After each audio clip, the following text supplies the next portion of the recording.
तो भगवत गीता के 9वें अध्याय में आपका स्वागत है। तो आज हम भगवत गीता के बिल्कुल बीच में पहुंच चुके हैं। 9वां अध्याय बिल्कुल बीच वाला अध्याय है। और जितना हम भगवत गीता की गहराई में जाते हैं उतना उतना हमें और आनंद मिलेगा। और आज का जो अध्याय है वो बहुत ही ज्यादा इम्पोर्टेंट है। तो इसीलिए आज आज हमें और भी आनंद आएगा इसको जब हम करेंगे। ठीक है, तो आगे बढ़ते हैं। इसका नाम है राजगुह्य योग, इस अध्याय का नाम है। और इसको बोलते हैं परम गुह्य ज्ञान, है ना, यानी मोस्ट कॉन्फिडेंशियल नॉलेज, है ना, इंग्लिश में इसको ऐसे बोलेंगे। ओके, तो इसमें ऐसा क्या है, क्या रहस्य है इसमें, है ना, और इसको रहस्यमय क्यों बोला गया है, तो आगे हम देखते हैं। श्री भगवानुवाच इदं तु ते गुह्यतमं प्रवक्ष्यामि अनसूयवे ज्ञान विज्ञान सहितं यत् ज्ञात्वा मोक्षयसि अश्नुवात्। तो श्री भगवान ने कहा, हे अर्जुन, क्योंकि तुम मुझसे कभी ईर्ष्या नहीं करते, इसीलिए मैं तुम्हें यह परम गुह्य ज्ञान तथा अनुभूति बतलाऊंगा, जिसे जानकर तुम संसार के क्लेशों से मुक्त हो जाओगे। तो ये जो भगवत गीता का ज्ञान है, भक्ति का जो ज्ञान है, भक्ति के अध्याय हैं, सारे गुह्य हैं। क्यों? क्योंकि बिल्कुल बीच में है। और जो 9वां अध्याय है वो उससे भी बीच में है ना। 6 से जो 7 से जो 12 अध्याय है वो तो बहुत ही गुह्य है ना, बीच में है बिल्कुल। और लेकिन इसके भी अगर बीच में देखें 7 से 12 के, तो 9वां अध्याय आता है। ठीक है, तो इसीलिए इसको बहुत ही गुह्य बोला गया है। क्योंकि इसमें भगवान आज ऐसी ऐसी चीजें बताएंगे जो हमने बहुत ही कम सुनी, और जिसे सुन के हमें पता लगेगा कि भगवान भगवान कितने दयालु हैं हम पे, है ना। तो ये भी हमें देखने को मिलेगा इस अध्याय में। तो भगवान ने क्या बोला, इस ज्ञान को कौन समझ सकता है ना, उसकी क्वालिफिकेशन क्या है, योग्यता क्या है। अनसूयवे, यानी जो भगवान से ईर्ष्या नहीं करता। तो भगवत गीता का ज्ञान वही समझ सकता है जो भगवान के भक्त है, जो भगवान से ईर्ष्या नहीं करते। और कोई भी इस ज्ञान को समझ नहीं पाएगा। तो उनके लिए फिर भी ये गुह्य बना रहेगा पढ़ने के बाद भी। ओके, तो आगे हम बढ़ते हैं। तो इसमें प्रभुपाद जी क्या बोलते हैं, इस प्रथम श्लोक का विशिष्ट महत्व है। इदम ज्ञानम, यानी यह ज्ञान शब्द शुद्ध भक्ति के द्योतक है, जो 9 प्रकार की होती है। तो ये जो ज्ञान जो भगवान बताने जा रही है, हमारी 9 प्रकार से जो नवधा भक्ति होती है उसमें हमारी सहायता करने वाला है ना। तो वो कौन सी है? श्रवणम, है ना, श्रवणम, कीर्तनम, स्मरणम, पाद सेवनम, अर्चनम, वंदनम, दास्यम, साख्यम और आत्मनिवेदन। ये 9 अंग है भक्ति के। तो भक्ति के इन 9 तत्वों का अभ्यास करने से मनुष्य आध्यात्मिक चेतना अथवा कृष्ण भावनामृत तक उठ पाता है। अब जैसे मैंने बताया था ना, इसमें जो अनुसूयवे बोला है भगवान ने, उसका मतलब है जो भगवान से ईर्ष्या नहीं करता। इस श्लोक का अनुसूयवे शब्द भी अत्यंत महत्वपूर्ण है। बहुश्रुत विद्वान भी भगवत गीता के विषय में अशुद्ध व्याख्या करते हैं, क्योंकि वे कृष्ण के प्रति ईर्ष्या रखते हैं, अतः उनकी टीकाएं व्यर्थ होती है। केवल कृष्ण भक्तों द्वारा की गई टीकाएं ही प्रमाणिक हैं। कोई भी ऐसा व्यक्ति जो कृष्ण के प्रति ईर्ष्यालु है, न तो भगवत गीता की व्याख्या कर सकता है, न पूर्ण ज्ञान प्रदान कर सकता है। अतः ऐसी ऐसी टीकाओं से सावधान रहना चाहिए। जो व्यक्ति यह समझते हैं कि कृष्ण भगवान है और शुद्ध तथा दिव्य पुरुष है, उनके लिए यह अध्याय लाभप्रद होंगे। तो जैसे मैंने पहले ही बताया था कि यह अध्याय वही समझ पाएगा जो जो भगवान भगवान में जिसकी श्रद्धा है ना। क्योंकि भगवान ने पहले ही बता दिया इस अध्याय की योग्यता क्या है। तो प्रभुपाद जी बोल रहे हैं, कई ऐसे लोग हैं जो भगवान के प्रति ईर्ष्या रखते हैं, है ना, जो कृष्ण को भगवान नहीं मानते, साधारण पुरुष मान बैठते हैं। तो आगे भगवान बताएंगे उनके बारे में। तो वो लोग क्या करते हैं, वो वो कृष्ण और अर्जुन को हटा ही देते हैं बिल्कुल भगवत गीता से। तो वो किसकी बात करेंगे? सत असत की बात करेंगे, है ना, काम क्रोध मन बुद्धि, इनकी बात करेंगे। और भगवान का कहीं नामो निशान नहीं होता उनकी जो टीकाएं होती है भगवत गीता की। क्यों? क्योंकि वो भगवान से ईर्ष्या करते हैं। तो उससे ना उसका फायदा होगा और ना जो ऐसी टीकाएं पढ़ते हैं उनका फायदा होता है। तो इसीलिए जो भगवान के भक्त हैं, हमें उन्हीं के द्वारा भगवान के बारे में समझना चाहिए, है ना। उन्हीं की हमें पुस्तकें पढ़नी चाहिए, है ना, और उन्हीं की टीकाएं हमें पढ़नी चाहिए। तो ये इसमें प्रभुपाद जी बोले। तो आजकल भी हैं ऐसे कई राइटर हैं जो राम के ऊपर और कृष्ण के ऊपर लिखते हैं ना, और गलत गलत लिख देते हैं बिल्कुल ही। क्यों? क्योंकि ईर्ष्या करते हैं भगवान से। तो ना तो उनका फायदा होता कोई, ना जो पढ़ता है उनकी पुस्तकें उनका फायदा होता कोई, है ना। तो उसमें यही बता रहे हैं प्रभुपाद जी। ओके, आप क्या बोलते हैं भगवान इस जो विद्या है, ठीक है, जो भक्ति का ज्ञान है, उसके बारे में क्या बोला गया है? राज विद्या राजगुह्यम पवित्रम इदम उत्तमम प्रत्यक्षावगमम धर्म्यम सुसुखम कर्तुम अव्ययम। यह ज्ञान सब विद्याओं का राजा है और समस्त रहस्यों में सर्वाधिक गोपनीय है। यह परम शुद्ध है, और क्योंकि यह आत्मा की प्रत्यक्ष अनुभूति कराने वाला है, अतः यह धर्म का सिद्धांत है। यह अविनाशी है और अत्यंत सुखपूर्वक संपन्न किया जाता है। तो एक एक करके हम देखते हैं। तो जो भगवत गीता का ज्ञान है वो सभी सभी विद्याओं का राजा है। क्यों? क्योंकि इससे मैं बताता हूँ आपको। तो एक बार क्या हुआ, प्रभुपाद जी गए एमआईटी में, है ना, एमआईटी आपने सुना होगा। तो एमआईटी महाराष्ट्र इंस्टीट्यूट वाला नहीं है, एमआईटी जो दुनिया का सबसे नंबर 1 कॉलेज है, मैसाचुसेट्स, ठीक है, वहां पे गए। तो वहां पे जो प्रभुपाद जी गए लेक्चर देने, तो सारे प्रोफेसर आए एक एक करके। तो किसी ने बोला हम इस फील्ड में काम कर रहे हैं, किसी ने बोला हम उस फील्ड में काम कर रहे हैं ना, इस क्षेत्र में काम कर रहे हैं। तो ऐसे उन्होंने सैकड़ों क्षेत्र गिनवा दिए। तो प्रभुपाद जी ने बोला कि क्या तुम्हारे यहाँ कोई ऐसा ऐसा है जो इस पे काम कर रहा है कि मृत्यु के बाद क्या होता है? तो सारे के सारे चुप हो गए एकदम, है ना। तो इसीलिए हमें समझना है क्या, कि जो भगवत गीता का ज्ञान है, यह ना सिर्फ हमारे इस जीवन के लिए उपयोगी है, बल्कि जीवन के बाद भी उपयोगी है। तो इसीलिए इसको राज विद्या बोला गया है, ठीक है, सभी विद्याओं का राजा है। और ये राजगुह्य क्यों है? क्योंकि बहुत ही कम लोग इसको समझ पाते हैं। तो वो भगवान ने बता दिया पिछले अध्याय में ना, क्यों कुछ लोग ही इसको समझ पाते हैं, क्यों कुछ लोग भगवान तक आ पाते हैं, क्यों नहीं आ पाते। तो भगवान 7वें अध्याय में पहले ही बता चुके हैं ना, इसीलिए इसको राजगुह्य भी बोला गया, ठीक है। तो जो भी संसारिक ज्ञान है वो हमें 4 चीजों के बारे में ही हमें सिखाता है। क्या? आहार, निद्रा, भय, मैथुन, है ना। अच्छा खाना कैसे करें, है ना, अच्छा खाना कैसे हो, अच्छी नींद कैसे आए, अच्छा अच्छा डिफेंस कैसा हो अपना, और बच्चे बच्चे पैदा करना, ठीक है। 4 चीजों के अराउंड हमारा जो सांसारिक ज्ञान है वो घूमता है। तो जैसे हमने देखा कि अभी जैसे कि बहुत लोग इंजीनियरिंग करते हैं ना, तो उसके बाद जिसकी जॉब लग जाती है वो भी परेशान हो जाता है ना, और जिसकी जॉब नहीं लगती वो तो और ज्यादा परेशान हो जाता है, डिप्रेशन में आ जाता है। तो जो सांसारिक ज्ञान है वो हमें कभी भी तृप्ति नहीं देता। तो पहले अध्याय में हमने देखा जैसे अर्जुन था ना, तो अर्जुन के पास सारी विद्याएं थी, लेकिन फिर भी उसने बोला कि अब तो मुझे भले ही स्वर्ग का राज्य भी मिल जाए तब भी मुझे शांति नहीं देगा वो। तो इसी तरह हमारा भौतिक ज्ञान है, तो इसमें हमें भले ही कितना भी धन मिल जाए, कुछ भी मिल जाए, वो हमें कभी तृप्ति नहीं देने वाला, ठीक है। तो वो कैसे मिलेगी? भगवान की भक्ति के ज्ञान से ही मिलेगी, इसीलिए इसको राज विद्या बोला गया है ना। तो ये हमें सिखाता है कैसे हम खुश रहें जीवन में और जीवन के बाद, ठीक है। तो इसीलिए राज विद्या। और जो सांसारिक ज्ञान है, सांसारिक ज्ञान हमारी जो मेन समस्याएं हैं, क्या है हमारी मेन समस्याएं आपको पता होगा। तो मेन समस्याएं भगवत गीता के अनुसार हमारी हैं जन्म, मृत्यु, जरा, व्याधि। जो सांसारिक विद्या है वो इससे कभी छुटकारा नहीं दे सकती, बल्कि बल्कि इसने तो और भी बढ़ा दिया है प्रॉब्लम्स को, है ना। तो हम देख रहे हैं लास्ट ईयर में, ठीक है, जन्म जन्म तो ठीक है आपको समझ नहीं आएगा, पर जन्म, मृत्यु, जरा, व्याधि। तो हम देखेंगे जरा और व्याधि को हम समझ सकते हैं कैसे, कि पिछले सालों में कितनी बीमारियां बढ़ गई है ना, नई नई बीमारियां, हर कोई बीमार है आजकल, है ना? कोई भी हेल्दी नहीं है, बिल्कुल परफेक्ट नहीं है। यहाँ तक कि बचपन में ही बच्चे भी आजकल बीमार पैदा होते हैं, कई कई तो, है ना। और जहाँ तक ये हो गया व्याधि का, है ना, जरा और बुढ़ापा। पहले क्या होता था? पहले आप अगर अपने दादाजी से पूछेंगे तो वो बोलेंगे कि हमारे जमाने में तो लोग 100 साल से ऊपर जीते थे, है ना। और आजकल कितना हो गया? 70 साल, ठीक है। तो हम देखते हैं कि भौतिक ज्ञान है इसमें असफल रहा है, जन्म, मृत्यु, जरा, व्याधि, और कर भी नहीं सकता कभी, इसका परमानेंट सॉल्यूशन नहीं, बल्कि ये और बढ़ा रहा है इसको, है ना। इसीलिए आध्यात्मिक ज्ञान बहुत जरूरी है, इसीलिए इसको राज विद्या कहा गया है, ठीक है। तो अब हम आगे बढ़ते हैं। और एक और बात बोली गई इसमें, सुसुखम कर्तुम अव्ययम, यानी ये सुख पूर्वक संपन्न किया जाता है। तो जो भक्ति है, भक्ति सुख पूर्वक होती है ना। तो भक्ति मतलब ये नहीं है परमात्मा में विलीन हो जाए, भक्ति मतलब ये है भगवान के धाम में भी अगर आप जाए तो वहां पे भी भगवान की सेवा होती है, सुख पूर्वक की जाती है, ठीक है। कभी खत्म नहीं होती है ना, कर्तुम अव्ययम।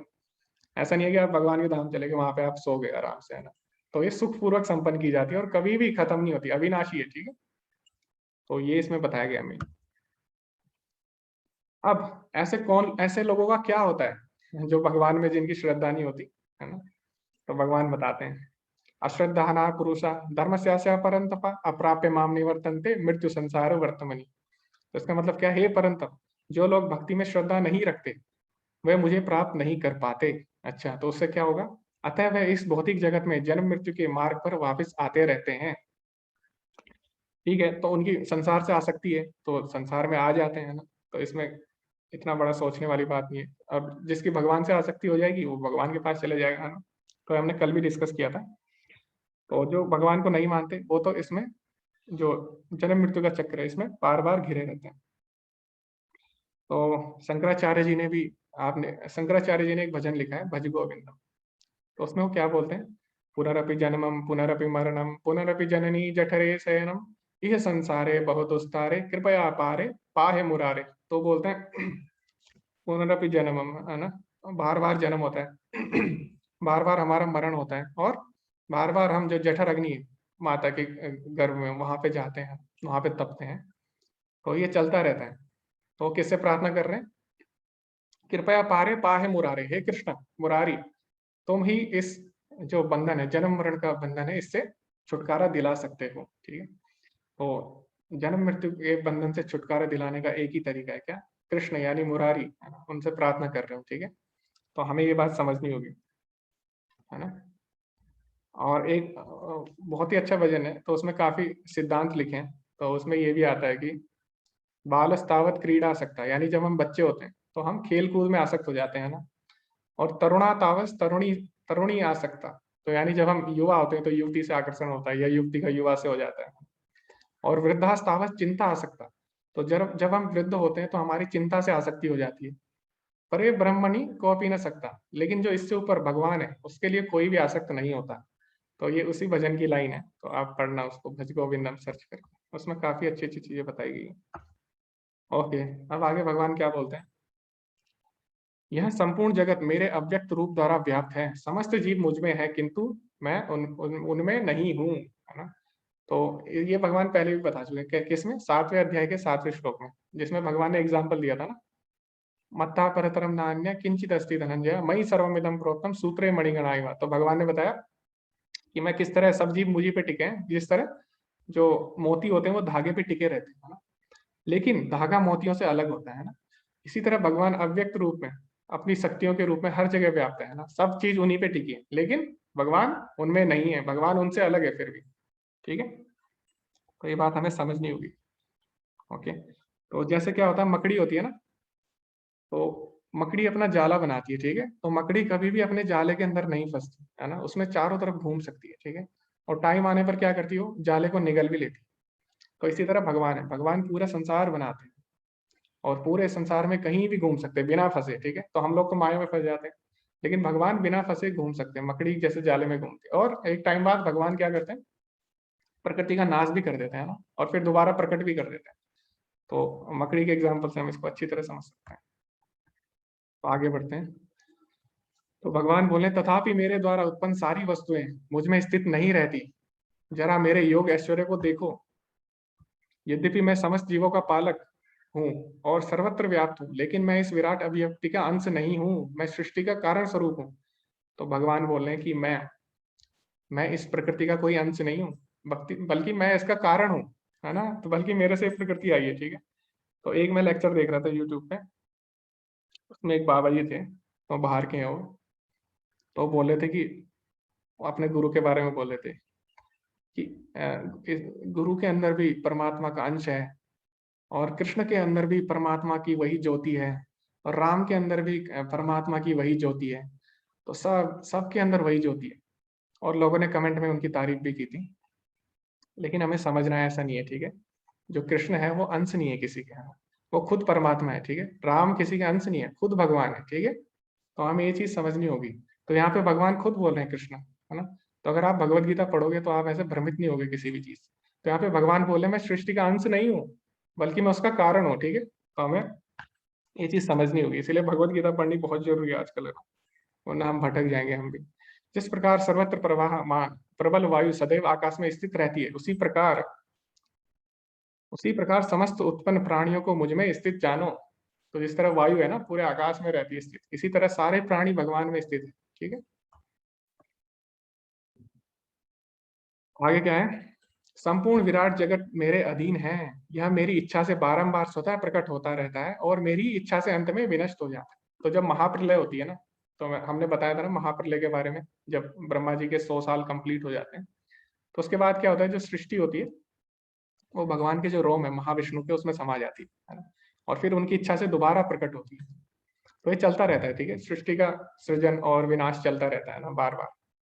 तो जो आध्यात्मिक आध्यात्मिक जगत है उसमें ऐसा नहीं होता, जो भौतिक जगत है उसमें ऐसा होता है। ठीक है, उसका नाश होता है, फिर बनता है, फिर नाश। तो यहाँ हम देख सकते हैं ना, कभी हरियाली रहती है, कभी सूखा पड़ जाता है, कभी कभी गर्मी रहती है, कभी सर्दी रहती है। तो ये द्वंद्व केवल किसमें है? भौतिक संसार में, ठीक है। और जो आध्यात्मिक संसार है वो द्वंद्व रहित है, वहां एक जैसी रहती है चीज, है ना। तो ये हमें समझना होगा। ओके। हाँ, अब ये बहुत ही अच्छा श्लोक है, तो इसके बारे में हम डिटेल में पढ़ेंगे थोड़ा। तो इसमें भगवान बताते हैं, मया दक्षेण प्रकृति सूयते सचराचरम हेतुनानेन कौन्तेय जगत विपरिवर्तते। हे कुंती पुत्र, यह भौतिक प्रकृति मेरी शक्तियों में से एक है और मेरी अध्यक्षता में कार्य करती है, जिससे सारे चर तथा अचर प्राणी उत्पन्न होते हैं। इसके शासन में यह जगत बारंबार सृजित और विनष्ट होता रहता है। ओके। तो भगवान क्या बोल रहे हैं यहाँ पे, हमें इसको हम थोड़ा डिटेल में समझेंगे। तो भगवान बोल रहे हैं ये जो प्रकृति है ये मेरी अध्यक्षता में काम कर रही है ना, मेरे अंडर काम कर रही है, ठीक है। तो कई लोग होते हैं, नास्तिक लोग जो होते हैं, या नास्तिक भी नहीं, कई और लोग भी होते हैं, वो क्या करते हैं, वो मान लेते हैं कि भगवान है ही नहीं। वो मानते हैं कि ये जो प्रकृति है, नेचर है, ये ऑटोमेटिक है ना। तो वो बोलते हैं कि प्रकृति ऑटोमेटिक है, ठीक है। और वो प्रकृति को ही सब चीज मान लेते हैं ना। तो वो मानते हैं कि प्रकृति ही भगवान है, क्योंकि यहाँ सब ऑटोमेटिक हो रहा है, टाइम पे बारिश हो रही है ना, टाइम पे हमारे सीजन आ रहे हैं, टाइम पे सूर्य उदय हो जाता है, टाइम पे सनसेट हो जाता है, ठीक है। सब चीज का टाइम फिक्स है। तो वो बोलते हैं कि भगवान भगवान कुछ नहीं है, सब प्रकृति है ना, प्रकृति सब चीज कर रही है, नेचर। तो ऐसे लोग मूर्ख है, क्यों? क्योंकि हमें पता है कोई भी चीज अगर ऑटोमेटिक है ना, तो उसके पीछे कोई ना कोई इंटेलिजेंस इंटेलिजेंस यानी उसके पीछे कोई ना कोई बुद्धि होती है उसको ऑटोमेटिक बनाने के लिए, है ना।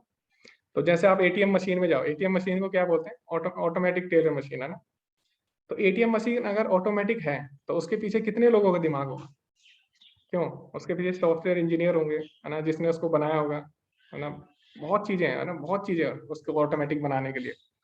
तो अगर ये सृष्टि ऑटोमेटिक है तो इसके पीछे क्या कोई बुद्धि नहीं होगी, है ना, होगी ना।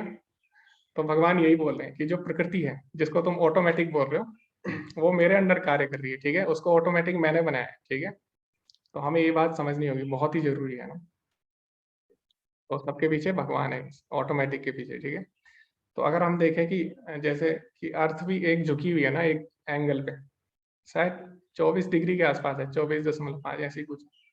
तो अगर वो एंगल भी चेंज हो गया ना, थोड़ा सा भी अगर चेंज हो गया एंगल, ठीक है, पृथ्वी अगर सीधी होगी, तो उससे हमारी लाइफ पे इतना असर पड़ेगा कि हो सकता है मानव जाति पूरी खत्म हो जाए। हाँ। तो जितनी भी व्यवस्थाएं हैं, ठीक है, हम देख सकते हैं एकदम सटीक है हमारे सर्वाइवल के लिए, हाँ। तो इसीलिए ये कोई भी चीज ऑटोमेटिक नहीं है, ठीक है, इसको इस तरह बनाया गया है हमारे लिए। तो उसके पीछे कौन है? भगवान बोल रहे हैं, मैं हूँ, मया दक्षिण प्रकृति सूयते सचराचरम, ठीक है। मेरे अंडर पृथ्वी काम कर रही है। तो हमें ये बात जाननी होगी। बहुत ही अच्छा कॉन्सेप्ट है ना। तो आगे हम बढ़ते हैं। भगवान क्या बोलते हैं अब? अब उनके बारे में बोल रहे हैं जो भगवान को भगवान नहीं मानते। तो देखते हैं कौन है वो लोग। अवजानन्ति मां मूढ़ा मानुषिम तनुमाश्रितम परम भावम अजानन्तो मम भूतम ईश्वरम। तो भगवान बोले, जब मैं मनुष्य के रूप में अवतरित होता हूँ, मानुषिम तनुमाश्रितम, तो मूर्ख लोग मेरा उपहास करते हैं। तो मूर्खों को क्या बोलते हैं? मूढ़ा, है ना। अवजानन्ति मां मूढ़ा यानी मूर्ख लोग मुझे मानते नहीं है, वो उपहास करते हैं मेरा। वे मुझ परमेश्वर के दिव्य स्वभाव को नहीं जानते हैं। तो मैंने आपको उदाहरण दिया था ना, जैसे प्रेसिडेंट होता है तो जेल में जाता है, ठीक है। तो कैदियों को लगता है अरे, जिस तरह हम जेल में हैं, हमने चोरी की है, तो उसी तरह शायद प्रेसिडेंट ने भी कोई चोरी की होगी, तभी ये पक्का जेल में आया ना। तो इसी तरह कृष्ण जब धराधाम पे आते हैं, तो कुछ जो मनुष्य हैं, कुछ जो नास्तिक हैं, है ना, या फिर निराकारवादी है, तो उनको लगता है कि क्या भगवान ने भी जरूर कोई गलत काम किया होगा, तभी वो पृथ्वी पे आए हैं, यानी वो भगवान है ही नहीं, है ना। तो कृष्ण को बिल्कुल भी भगवान नहीं मानते, है ना, कुछ लोग हैं ऐसे, ठीक है। तो क्या हुआ, कुछ साल पहले, कुछ टाइम पहले क्या होता था कि हमारी जो रामायण है, महाभारत है, इनको सब मिथोलॉजी मानते थे। तो जब इन पर गहरी रिसर्च हुई, ठीक है, एक एक चीज सही पाई गई, एक एक चीज। तो जितने भी नदियों के डिस्क्रिप्शन है, जितने भी राज्यों के नाम है, जितने भी जगहों के नाम है, उनका डिस्क्रिप्शन दिया है ना, कौन सी दिशा में क्या है, सब चीज सही पाई गई। यहाँ तक कि जो रामायण में जो जड़ी बूटियों के नाम लिखे थे, वो जड़ी बूटियां भी पाई गई, ठीक है, उसी स्थान पे जहाँ पे वो लिखी थी। और अभी हम अगर महाभारत की बात करें तो द्वारका भी पाई गई पानी के नीचे, है ना। आप सर्च कर सकते हैं यूट्यूब पे, प्रोफेसर राव है, उनकी रिसर्च हुई। तो द्वारका नगरी भी पानी के नीचे पाई गई, वहीं पे जहाँ पे बताई गई। तो पहले तो वो लोग बोलते थे ये सब झूठ है ना, कोई नहीं, राम कृष्ण कुछ नहीं है, ये सब हम लोगों ने बनाया है, ठीक है। बाद में जब ये सारी चीजें मिल गई तो उन्होंने क्या बोला, हाँ राम कृष्ण हैं, पर वो भगवान नहीं है, इंसान है ना। तो अब बिल्कुल चेंज हो गया ना उनका माइंड। तो इस तरह वो कभी भी विश्वास नहीं करते। तो भगवान ऐसे लोगों के बारे में क्या बोले, अब जानती माँ मूढ़ा, वो लोग मूर्ख हैं, वो कभी मुझे समझ नहीं सकते, है ना। क्यों? क्योंकि वो मेरी दिव्य प्रकृति को नहीं जान सकते, है ना। तो इस तरह भगवान बताते हैं उन लोगों के बारे में। तो ऐसे लोगों का अब होता क्या है आखिर, है ना। तो आगे भगवान बताएंगे। मोह आशा मोह कर्मणो मोह ज्ञानाविचेतसा राक्षसी मासुरीम चैव प्रकृति मोहिनीम श्रिता। जो लोग इस प्रकार मोहग्रस्त होते हैं, यानी जो लोग जान नहीं पाते कि कृष्ण भगवान है, वो क्या है, वो आसुरी तथा नास्तिक विचारों के प्रति आकृष्ट रहते हैं। इस मोहग्रस्त अवस्था में उनकी मुक्ति की आशा, उनके सकाम कर्म तथा उनके ज्ञान का अनुशीलन सभी निष्फल हो जाते हैं। तो इसमें भगवान बोल रहे हैं जो ऐसे लोग हैं जो भगवान को नहीं मानते, है ना, जो ये नहीं मानते कि कृष्ण भगवान है, वो भी जो ये मानते हैं कि कृष्ण साधारण मनुष्य है, तो उनका क्या होता है, वो तो पहली बात तो आसुरी और नास्तिक विचारधारा के होते हैं। ये बात बिल्कुल फैक्ट है, और भगवान ने ये पहले यही बोला है। उसके बाद भगवान बोलते हैं कि वो मोहग्रस्त रहते हैं, यानी उनके जो मुक्ति की आशा है वो भी खत्म हो जाती है। उनके जितने कर्म है, पुण्य कर्म है, वो भी नष्ट हो जाते हैं, ठीक है। और उनका जितना भी ज्ञान है, जितनी भी नॉलेज है, उसका जो फल होता है वो भी नष्ट हो जाता है। तो इतने ज्ञान का क्या लाभ अगर वो भगवान को नहीं जान पाए, है ना। तो उनके जो भी काम होते हैं सब नष्ट है ना, सब वेस्ट है, ठीक है, जो भी वो कार्य कर रहे हैं, ठीक है। तो भगवान ये बता रहे हैं इसमें। तो आगे भगवान बताएंगे महात्मा की डेफिनेशन, महात्मा की परिभाषा क्या है। तो महात्मा कोई राजनीतिक टाइटल नहीं है, राजनीतिक उपाधि नहीं है, बल्कि महात्मा की असली डेफिनेशन भगवत गीता में दी गई है, ठीक है। तो हम पढ़ेंगे आखिर महात्मा कौन है। तो भगवान बताते हैं यहाँ पे, महात्मानस्तु माम पार्थ दैवी प्रकृतिमाश्रिता भजन्ते अनन्य मनसो ज्ञात्वा भूतादिम अव्ययम। तो हम देखेंगे महात्मा की परिभाषा क्या है। हे पार्थ, मोह मुक्त महात्मा जन दैवी प्रकृति के संरक्षण में रहते हैं। तो जो महात्मा है वो कौन है, जो भगवान के संरक्षण में है, वह पूर्णतः भक्ति में निमग्न रहते हैं, है ना। तो यहाँ पे भगवान बोले ना भजन्ते अनन्य मनसो, तो भगवान की भक्ति में अनन्य भाव से जुड़े रहते हैं और मुझे आदि तथा अविनाशी भगवान के रूप में जानते हैं। तो इसमें अगर एक लाइन में बोलूं तो भगवान बोल रहे जो उनके भक्त हैं वो महात्मा है, ठीक है। तो महात्मा की परिभाषा यहाँ पे क्या है, जो भगवान के भक्त हैं, है ना। तो ये बात हमें समझनी है। उसके बाद उनके भक्तों के क्या लक्षण है, कैसे पहचानेंगे कि उनके भक्त हैं वो, है ना। तो इसमें भगवान बताते हैं, सततम कीर्तयन्तो माम एतन्तश्चाद्रावृता नमस्यन्ते माम भक्त्या नित्ययुक्ता उपासते। तो उनके भक्त क्या करते हैं, उनके भक्तों को आप कैसे पहचान सकते हैं, ये महात्मा मेरी महिमा का नित्य कीर्तन करते हुए, है ना, नित्य कीर्तन करते हैं, है ना, सततम कीर्तयन्तो माम, हमेशा भगवान के नाम का कीर्तन करते हैं, दृढ़ संकल्प के साथ प्रयास करते हुए, मुझे नमस्कार करते हुए हमेशा भगवान को प्रणाम करते हैं, भक्ति भाव से निरंतर मेरी पूजा करते हैं, ठीक है। तो महात्मा लोग हुए, यानी भक्तों को आप ऐसे पहचान सकते हैं। तो यहाँ पे आप फोटो देख रहे होंगे साइड में प्रभुपाद जी की। तो प्रभुपाद जी ने क्या किया, भगवान के नाम का कीर्तन किया ना, उसको फैलाया, जो संकीर्तन मूवमेंट है, संकीर्तन आंदोलन को पूरी विश्व में प्रचार किया। तो ये किसके लक्षण है, भगवान के शुद्ध भक्तों के लक्षण, भगवान खुद बता रहे हैं, जो उनके नाम का कीर्तन करते हैं और उसका उसका प्रचार प्रसार करते हैं, ठीक है। ओके। अब यहाँ पे बहुत ही अच्छा एक ये भी श्लोक बहुत ही अच्छा है। उसमें भगवान क्या बोलते हैं, पिताहमस्य जगतो माता धाता पितामह वेदम पवित्रम ओमकार ऋक्साम यजुरेव च। तो भगवान बोल रहे हैं, मैं इस ब्रह्मांड का पिता हूँ, मैं ही माता हूँ, आश्रय तथा पितामह हूँ, मैं ज्ञेय यानी जानने योग्य, शुद्धिकर्ता तथा ओंकार हूँ, मैं ऋग्वेद सामवेद तथा यजुर्वेद भी मैं ही हूँ।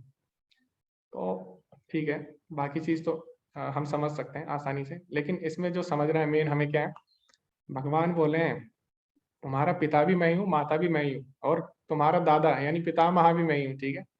तो ये लाइन बहुत ही इंपॉर्टेंट है, हमें समझना होगा कि वास्तव में हमारे माता पिता कौन है, ठीक है। तो क्या होता है कि जब हम संसार में आते हैं ना, तो हमारे रिश्ते बनते हैं, ठीक है, माता पिता भाई बहन जो भी है, सब दोस्त मित्र सबसे रिश्ते बनते हैं। उसके बाद क्या होता है, जब अगला जन्म होता है, फिर वो रिश्ते चेंज हो जाते हैं ना। तो कोई और माता बनता है, कोई और पिता बनता है ना, दोस्त, ऐसे चलता रहता है, ठीक है। तो ये सब चलता रहता है, चलता रहता है। तो भगवान बोलते हैं नहीं, ये तो ठीक है, लेकिन वास्तव में तुम्हारा असली जो माता पिता है वो मैं हूँ, ठीक है। तो हमें ये बात समझनी होगी, है ना। और हम क्या होते हैं, हम उनसे रिश्तों से बहुत ज्यादा आसक्त हो जाते हैं। तो हमको लगता है कि अरे अगर मैं नहीं रहूंगा तो ये तो कुछ कर ही नहीं पाएंगे, है ना। हम अपने आप को अहंकार विमूढ़ात्मा करता हम इति मन्यते। लेकिन हम देखते हैं जब कोई मर जाता है, तो नॉर्मली 7-8 दिन में वैसे सब लोग नॉर्मल हो जाते हैं, रिलेटिव वगैरह। और मैक्सिमम 6 महीने में तो सब नॉर्मल हो ही जाता है ना, तो कोई फर्क नहीं पड़ता था चाहे आप हो या ना हो, ठीक है। तो हम क्या होता है, अहंकार बस हम ऐसे मानते हैं कि ये मेरा है, वो मेरा है, ये मेरा है, ठीक है। लेकिन लास्ट में क्या होता है, आप देखना 6 महीने बाद आप नोटिस कर सकते हैं उसको, सब भूल जाते हैं ना, सब लोग भूल जाते हैं और अपने अपने काम में लग जाते हैं दोबारा। तो ये क्या है, खेल की तरह रहता है, ठीक है। खेल की तरह है, जैसे बच्चा होता है ना, बच्चे क्या करते हैं कि आपस में खेल खेलते हैं ना, आपस में एक अपना घर क्या करते हैं, मिट्टी से घर बनाते हैं, ठीक है, समुद्र के किनारे खेलते हैं, मिट्टी से अपना रेत का घर बनाएंगे, है ना। और आपस में एक दूसरे को बोलते हैं कि तुम मेरे ये बन जाओ, तुम मेरे मित्र बन जाओ, तुम मेरी मम्मी बन जाओ, तुम मेरे पापा बन जाओ। ऐसे खेलते रहते हैं आपस में। तो जब शाम हो जाती है तो कौन आता है, उनके असली माता पिता आ जाते हैं। बोलते हैं अरे चलो टाइम हो गया। तो उनको क्या करते हैं, मिट्टी का घर होता है, उसको बोलते हैं चलो इसको तोड़ो, खत्म करो, टाइम हो गया, चलो वापस आओ, घर आओ अपने, है ना। तो इसी तरह भगवान हमें बोल रहे हैं कि जो तुम खेल खेल रहे हो, ठीक है, ये खेल है, असली माता पिता तुम्हारे मैं हूँ, तुम्हें कहाँ आना है, मेरे पास आना है, ठीक है। तो हमें ये बात समझनी है। तो अब आप बोलोगे कि अच्छा इसका मतलब जो हमारे रिश्ते नाते हैं उनको छोड़ दें, नहीं, उनको छोड़ना नहीं है ना। हम उनको गिफ्ट दे रहे हैं ना, उनकी इंद्रिय तृप्ति के लिए हम उन्हें अलग अलग चीजें देते हैं। लेकिन अगर हमें उन्हें अच्छी चीज अगर कोई देनी है, परमानेंट चीज, तो हमें उन्हें भक्ति में लाना है, ठीक है, भगवान की भक्ति में। तो हमें छोड़ना नहीं है किसी को। तो जितने भी हमारे रिश्तेदार हैं, जितने भी हमारे दोस्त हैं, मित्र हैं, माता पिता हैं, हम चाहें कि वो भी भगवान की कृपा प्राप्त करें, वो भी जाने कि उनके असली माता पिता कौन है। तो ये असली दया की डेफिनेशन है, ठीक। दया का मतलब ये नहीं कि आप उसको उनको कुछ ऐसी चीज हो जो इंद्रिय तृप्ति कर रही है ना, वो तो खत्म हो जाएगी, है ना। तो भगवान मृत्यु के रूप में आएंगे नास्तिकों के लिए, है ना, वो सब खत्म कर देंगे, ठीक है। तो मिट्टी का घर सब तोड़ देंगे, सब चीज छीन लेंगे हमसे, है ना। तो वास्तव में भगवान यही बताना चाह रहे हैं कि मैं तुम्हारा असली माता पिता हूँ, तुम मेरे तक पहुंचने का ट्राई करो और सबको मेरे पास लाओ, है ना, किसी को छोड़ो मत, ठीक है। तो हमें ये बात समझनी है ना। तो आगे हम बढ़ते हैं। भगवान क्या बोलते हैं, मैं ही लक्ष्य पालन करता स्वामी साक्षी धाम शरण स्थली तथा अत्यंत प्रिय मित्र हूँ। मैं सृष्टि तथा प्रलय सबका आधार आश्रय तथा अविनाशी बीज भी हूँ। तो हम देखते हैं भगवान का कितना महत्व है। भगवान ही हमारे सब कुछ है, लेकिन हम क्या है, हम मायावश हम भौतिक चीजों को अपना मान लेते हैं ना, सांसारिक चीजों को। हे अर्जुन, मैं ही ताप प्रदान करता हूँ, वर्षा को रोकता तथा लाता हूँ। तो सर्व कारण कारण कौन है, भगवान ही है। मैं अमरत्व हूँ और साक्षात मृत्यु भी हूँ। तो भगवान बोल रहे हैं अमरत्व भी मेरी वजह से है और मृत्यु भी मेरी वजह से है। तो हम देख सकते हैं यहाँ पे जितने भी तथाकथित अमर लोग थे, जैसे कि हिरण्यकशिपु था, उसको लगता था मैं अमर हुआ ना, लेकिन भगवान ने क्या किया, छीन लिया उससे उसकी अमरता ना, उसका नाश कर दिया, ठीक है। तो मृत्यु भी भगवान है और अमरत्व मैं ही हूँ। और दूसरी तरफ जो भगवान के भक्त हैं, जैसे कि हनुमान हुए, विभीषण हुए, उनको भगवान ने अमरत्व दे दिया ना, बोला कि तुम इतने टाइम तक अमर रह सकते हो, है ना। तो हम देखते हैं जो अमरत्व है मृत्यु भगवान से ही आ रही है, ठीक है। तो भगवान के भक्त भगवान से कुछ नहीं मांगते, भगवान उनको अमरत्व भी दे देते हैं ना। और वहीं राक्षस है दूसरी तरफ, करोड़ों करोड़ों साल तपस्या करते हैं, अपने शरीर को कष्ट पहुंचाते हैं, उसके बाद ऐसा वरदान मांगते हैं और अंत में क्या होता है, भगवान मृत्यु के रूप में आते हैं, सब छीन लेते हैं उनसे, ठीक है। तो इसीलिए हमें भगवान की भक्ति पे ध्यान देना है। आत्मा तथा पदार्थ दोनों मुझ में ही है, क्या है, मुझ ही में है, हाँ। तो जो सत्य होता है उसको हम बोलते हैं आत्मा। सत्य यानी जो कभी खत्म नहीं होता है ना, इटर्नल है, तो वो क्या है, आत्मा। और असत क्या है, जो भौतिक पदार्थ है, जिसका नाश होता रहता है, फिर दोबारा प्रकट होता है, फिर नाश होता रहता है, चलता रहता है जिसका। तो ये दोनों चीजें भगवान बोले मुझ में ही है। तो हमने बताया था ना, भगवान की दो शक्तियां हैं, परा और अपरा। तो जो असत है वो भगवान की कौन सी शक्ति हुई, अपरा शक्ति हुई है। और जो सत्य यानी आत्मा हुई वो पराशक्ति। तो जिसने देखा नहीं वो 7वें चैप्टर में देख सकता है डिटेल में। ओके। तो आगे हम बढ़ते हैं। तो मैंने आपको बताया था, कई बार मैं बताता हूँ आपको कि स्वर्ग लोक जो है टेम्परेरी है ना, तो भगवान ने काफी जगह बोला है। तो मैं यहीं से रेफरेंस देता हूँ, जो 21वां श्लोक है 9वें अध्याय का, ठीक है। इसमें भगवान बताते हैं इसके बारे में। तो हम पढ़ते हैं, जो वेदों का अध्ययन करते हैं तथा सोम रस का पान करते हैं, वह स्वर्ग प्राप्ति की गवेषणा करते हुए अप्रत्यक्ष रूप से मेरी पूजा करते हैं। वे पाप कर्मों से शुद्ध होकर इंद्र के पवित्र स्वर्गीय धाम में जन्म लेते हैं, जहां वे देवताओं का खासा आनंद भोगते हैं। तो वेदों में मुख्यतः किसको, इंद्र को स्वर्ग का राजा है ना इंद्र, और उसकी उपासना है ना कर्म कांड में। तो कर्म कांड में जितने भी पार्ट है, हम लोग इंद्रिय तृप्ति के लिए उसको यूज करते हैं, वेदों का पाठ है ना। तो उससे क्या होता है, उससे हमारे पुण्य कर्म हो जाते हैं ना, और उससे क्या होता है, हम इंद्र के लोक को जाते हैं, स्वर्ग लोक में जाते हैं, ठीक है। तो भगवान क्या बताते हैं आगे स्वर्ग लोक के बारे में। इस प्रकार जब वे विस्तृत स्वर्गिक इंद्रिय भोग को भोग लेते हैं, यानी स्वर्ग लोक में जब हमारे पुण्य होते हैं उनको हम भोग लेते हैं और उनके पुण्य कर्मों के फल क्षीण यानी खत्म हो जाते हैं, तो वे मृत्यु लोक में पुनः लौट आते हैं। इस प्रकार जो तीनों वेदों के सिद्धांतों में दृढ़ रहकर इंद्रिय सुख की गवेषणा करते हैं उन्हें जन्म मृत्यु का चक्कर ही मिल पाता है। तो भगवान बोल रहे हैं कि जो जो लोग है ना, जो पुण्य पुण्य कर्म वगैरह करते हैं, ठीक है, क्या करते हैं, कर्म कांड करते हैं ना, तो उनका क्या होता है, तो उस इसमें बताया गया किससे, चलो, ते त्वं भुक्त्वा स्वर्गलोकं विशालं क्षीणे पुण्ये मृत्युलोकं विशन्ति एवं त्रयी धर्ममनुप्रपन्ना गता गतां काम कामा लभन्ते। तो भगवान बोलते हैं गता गतम, यानी वो आते जाते रहते हैं धरती पे, है ना, काम कामा लभन्ते, यानी उनकी अभी भी इच्छाएं बनी रहती है धरती से, अभी भी वो भोग करना चाह रहे हैं, है ना। तो इसीलिए क्या होता है, दोबारा आते जाते रहते हैं, ठीक है, कभी स्वर्ग में जाएंगे, है ना, पुण्य करेंगे, फिर भोग की इच्छा है, स्वर्ग में तो भोग होता है, तो वहां पे भोग की इच्छा और रहती है उनके अंदर, लेकिन क्या है, अब उनके पास वो नहीं है, अकाउंट में बैलेंस नहीं है ना, खत्म हो गया, तो दोबारा धरती पे आना पड़ता है, ठीक है, दोबारा पुण्य करते हैं, दोबारा ऊपर जाते हैं, इस तरह चलता रहता है, गता गताम काम काम लभन्ते हैं, भगवान ऐसा बोलते हैं। तो स्वर्ग लोक में हम जब जाते हैं, तो जैसे आपके पास क्रेडिट कार्ड है ना, या फिर आपके पास एटीएम कार्ड है, मान लो डेबिट कार्ड है, तो उसमें क्या होता है, एक बैलेंस होता है। तो आपको अगर कोई चीज खरीदनी है, उससे अगर आपको एंजॉय करना है, तो उतना ही कर सकते हैं जितना आपके पास पैसा होगा ना। तो आपने सुना होगा ना, इतने पैसे में इतना ही मिलेगा। तो वैसे ही स्वर्ग लोग हैं, जितना हमारा पुण्य होता है उतने टाइम के लिए हमें भोग मिलता है ना, उसके बाद क्या होता है, वहां से भी धक्के मार के निकाल दिया जाता है, जैसे संसार में होता है ना। संसार में क्या होता है, हमसे लास्ट में शरीर छीन के धक्के मार के हमारी आत्मा को निकाल दिया जाता है। तो वैसे ही स्वर्ग में भी होता है, एक टाइम बाद धक्के मार के निकाल दिया जाता है, ठीक है। तो जितना पुण्य करेंगे उतनी देर के लिए जाएंगे, है ना? जैसे ही बैलेंस खत्म हुआ वापस, है ना? और बैलेंस बढ़ाते हैं फिर, है ना, पुण्य करके। तो ऐसा इनका चलता रहता है, ठीक है, भगवान भी बताते हैं। तो यहाँ पे एग्जाम्पल दिया है ना, जैसे ये रहा साइकिल वाला, है ना, पहले वो मजे में आता है नीचे, उसके बाद दोबारा फिर पैडल मारता है, फिर ऐसे चलता रहता है, ठीक है, इसका। उसके बाद ये एक व्हील दिया है, चक्री बोलते हैं ना इसको, चरखी चरखी चरखी। तो चरखी में जैसे ऊपर जाते हैं, नीचे आते हैं, फिर ऊपर, ऐसे चलता रहता है, ठीक है, पुनरअपि जन्मम पुनरअपि मरणम, ऐसे चलता रहता है उनका। ओके। हाँ, अब ये जो है, ये जो LIC वाले हैं, वो उन्होंने ये लाइन उठा ली थी इस श्लोक से, योगक्षेमम वहाम्यहम। तो उनका आप स्लोगन पढ़ोगे तो उसमें आता है योगक्षेमम वहाम्यहम लिखा रहता है नीचे। तो इसमें हम इसमें इसका असली मतलब क्या है वो हम जानेंगे, ठीक है, पूरे श्लोक। तो आगे हम पढ़ते हैं। अनन्यश्चिन्तयन्तो माम ये जना पर्युपासते तेषां नित्याभियुक्तानां योगक्षेमम वहाम्यहम।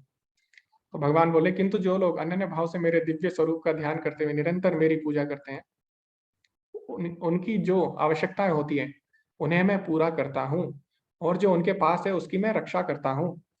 तो इसका मतलब क्या हुआ, अब आप बोलोगे, अच्छा भगवान बोले उनकी मैं सारी आवश्यकताएं पूरी करता हूँ और जो उनके पास है उनकी मैं रक्षा करता हूँ, लेकिन नहीं, हमने तो देखा है कई जो भक्त हैं वो तो गरीब रहते हैं, और कई भक्त हैं वो तो बीमार भी हो जाते हैं, है ना, और कई भक्तों को तो एक्सीडेंट भी हो जाते हैं। और तो यहाँ पे तो भगवान बोल रहे हैं मैं उनकी रक्षा करता हूँ, है ना। तो क्या इसमें भगवान झूठ बोलेंगे, नहीं। रक्षा करता हूँ मतलब ये है कि, रक्षा करता हूँ मतलब उनकी भक्ति की रक्षा करते हैं भगवान, ठीक है। और भगवान बोले उनकी मैं आवश्यकताएं पूरी करता हूँ, इसका मतलब ये नहीं है कि वो बोलेगा मुझे पैसा चाहिए तो भगवान पैसा दे देंगे, मुझे घर चाहिए मैं घर दे देंगे, फिर तो वही देवी देवता वाला हाल हो गया ना, फिर तो देवी देवता के पास हम इसीलिए तो जाते हैं। तो भगवान बोले नहीं, मैं ऐसा नहीं करता, मतलब मैं उन्हें वही चीज देता हूँ जो उनकी भक्ति के लिए सही होती है, ठीक है। तो अगर कोई गरीब है और वो भगवान का भक्त है, तो यानी भगवान भगवान उसे इसीलिए नहीं पैसा दे रहे हैं ताकि वो भक्ति में लगा रहे, ठीक है, क्योंकि अगर हो सकता है उसके पास पैसा है तो वो क्या करेगा, भक्ति से भटक जाए, है ना, इसीलिए भगवान उसको वही चीज देते हैं जो उसकी भक्ति के लिए सही है।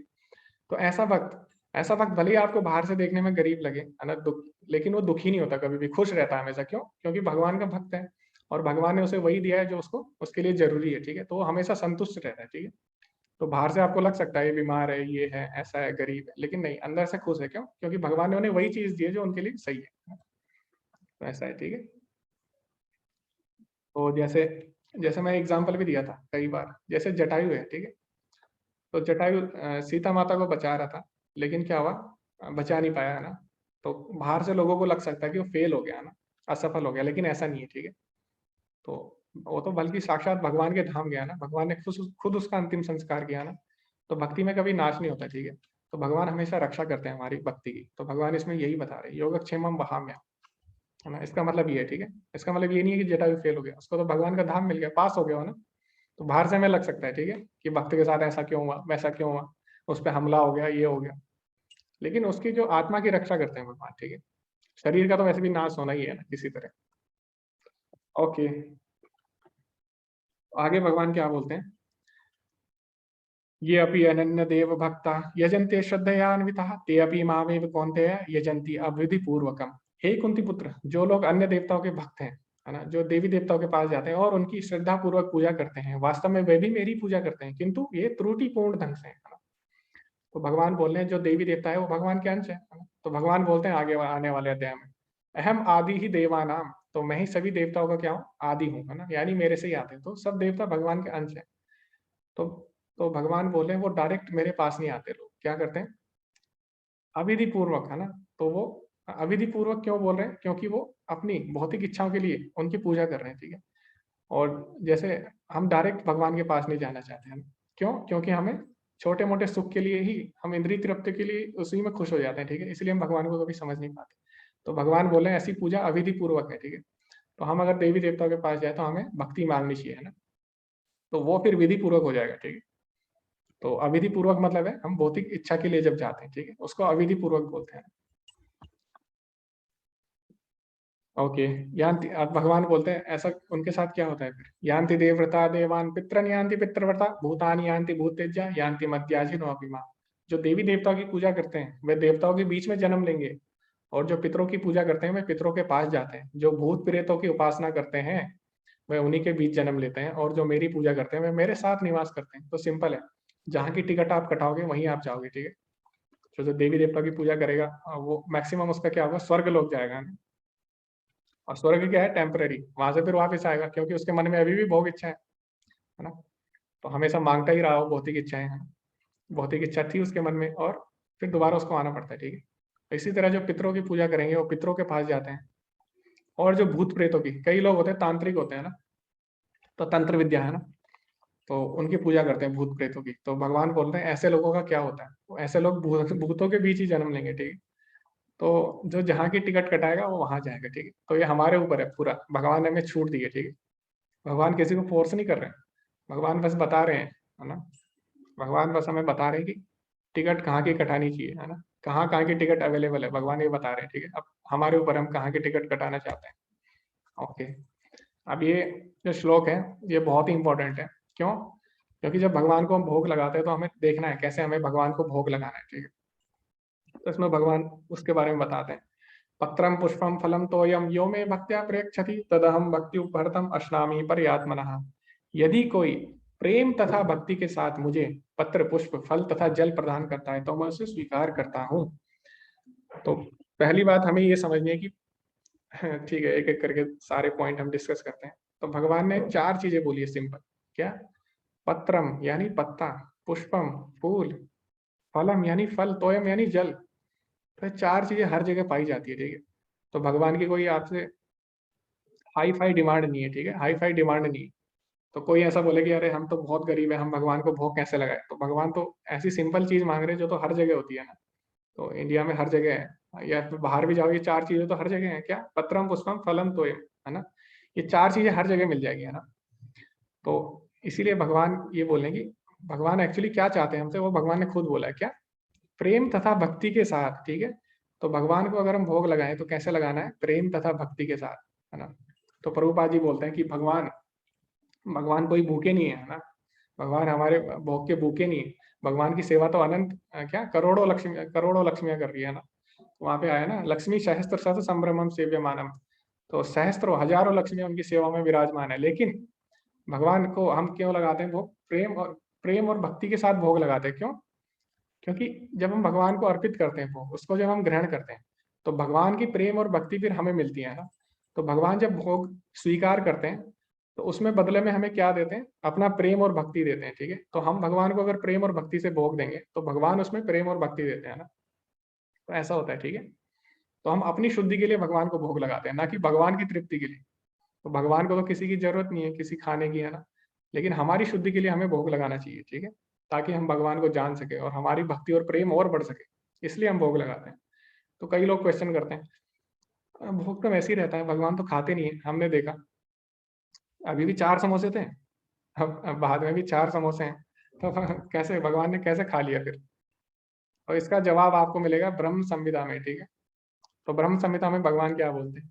अंगा ब्रह्मा क्या बोलते हैं, ठीक है। अंगानि यस्य सकलेन्द्रिय वृत्ति मंति पश्यन्ति पांति कलयन्ति चिरम जगन्ति आनंद चिन्मया सद उज्ज्वल विग्रहस्य गोविंदमादि पुरुषम तमहम भजामि। तो भगवान बोले, तो ब्रह्मा बोलते क्या? अंगानि यस्य सकलेन्द्रिय वृत्ति मंति, इसका मतलब क्या है? भगवान अपने एक अंग से किसी भी अंग का कार्य कर सकते हैं, है ना। क्योंकि भगवान परफेक्ट है, तो हमारे अंग लिमिटेड है, हम आंखों से बस देख सकते हैं, ठीक है। या फिर हम नाक से सूंघ सकते हैं, मुंह से बोल सकते हैं, लिमिटेड चीजें है ना। तो लेकिन भगवान के साथ ऐसा नहीं है, भगवान देख के खा भी सकते हैं, है ना। तो भगवान को निगलने की जरूरत नहीं है खाना, ठीक है। भगवान देख के ही खा सकते हैं, उस पर दृष्टिपात करके ही भगवान खा सकते हैं उसको, ठीक है। तो हमें ऐसा नहीं सोचना चाहिए कि अरे हमने तो 2 समोसे चढ़ाए थे और अब भी 2 ही हैं, तो भगवान ने खाया नहीं, है ना, ऐसा नहीं है, ठीक है। और भगवान वैसे असली में भी खाते हैं, जिनके साथ ज्यादा प्रेममय संबंध होता है ना, तो उनके साथ ऐसा खा भी लेते हैं, निगल भी लेते हैं। लेकिन जरूरी नहीं है, भगवान को निगलने की जरूरत नहीं है, ठीक है। भगवान देख के भी खा सकते हैं, क्योंकि भगवान परफेक्ट है ना। हम में दोष है, हम हमारी इंद्रियों की लिमिट है, भगवान की इंद्रियों की नहीं है लिमिट, ठीक है। तो भगवान देख के भी भोजन खा सकते हैं। तो जैसे कि होता है ना, सब जैसे चमगादड़ होता है ना, तो चमगादड़ क्या कर सकता है? अंधेरे में भी देख सकता है। कैसे? वो सिग्नल छोड़ता है कुछ, है ना। तो इसी तरह सबकी इंद्रियों की अलग अलग क्षमताएं हैं ना। तो अगर आप किसी को बताओगे ये चीज, जिसने पहले कभी नहीं सुना, तो वो यकीन नहीं करेगा इस चीज का, है ना? तो उसको लगता है कि मैं नहीं खा सकता आंखों से, तो वो भी नहीं खा सकते हैं ना भगवान। नहीं, ऐसा नहीं है, ठीक है। तो दुनिया में बहुत चीजें जो हमें पता नहीं है। तो इसी तरह भगवान के बारे में भी है, ठीक है। भगवान की इंद्रियों की लिमिट नहीं है, भगवान पूर्ण है, कंप्लीट। ओम पूर्णमदा पूर्णमिदम, सुना होगा आपने। तो भगवान पूर्ण है, ठीक है। तो ये बात हमें समझनी होगी। अब मैं एक मैं चीज बताना चाहता हूँ आपको, कि जब भी आप भगवान को भोग लगाओ, तो आप बाहर से मत लाओ, ठीक है। बाहर का बनाया हुआ भोग कभी मत लगाओ भगवान को, ठीक है। क्यों? क्योंकि इसमें भगवान बोले, मैं प्रेम और भक्ति देखता हूँ तुम्हारी। तो जब हम खाना बनाते हैं ना, तो उसमें जो हमारे विचार होते हैं, ठीक है, भगवान के बारे में जब हम सोच रहे होते हैं, तो वो विचार है ना, तभी बोलते हैं। जब भोग प्रसाद बनाते हैं, तो भगवान के कीर्तन करते हैं मन ही मन में, ठीक है। तो बाहर मत करे कीर्तन, क्यों? कि बाहर जो हमारी मुंह होता है, उससे छींटे भी निकल सकते हैं ना, छोटे छोटे, ठीक है।